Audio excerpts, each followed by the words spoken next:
something very interesting is happening in this gospel. You have a leper, as we know at that time in history, where lepers were not allowed to live in the town. They had to live on the outskirts or live outside of the town. They had to distance. They were required to call out that they were unclean. They were isolated from community. They were isolated from others. And that was in addition to the fact that they had bad health as well. Jesus cures this man, heals this man. And this man is wondering, well, will Jesus heal me? Jesus says, of course I want to heal you. And there's two things that happens. Firstly, Jesus gives him a healing physically. But then Jesus says, re-enter into society. Because we're not meant to have the situation where we're permanently isolating from others.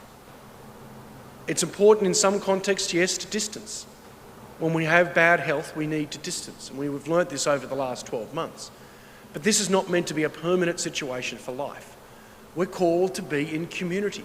We're called to see each other. We're called to know each other. We're called to converse with each other. And Jesus encourages this man with leprosy to re-enter into society, to take his place back within the community.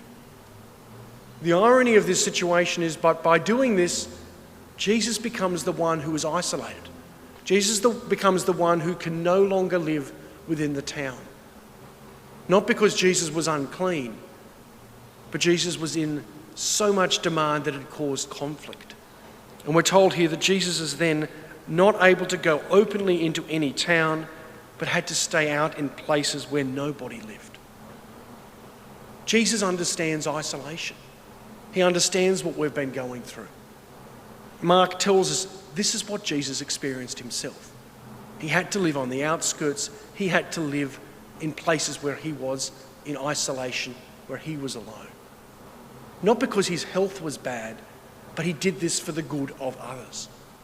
And to a certain extent, this is what we're called to do at the moment. We're called to live in some isolation. And that's people within our own parish, but also those who are watching online in other parts of the world. Jesus understands the isolation. He's lived this himself.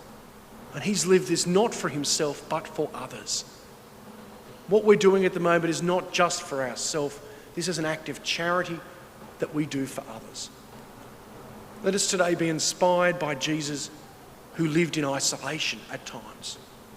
Not for himself, but he did this for the good of others. Let us do the same.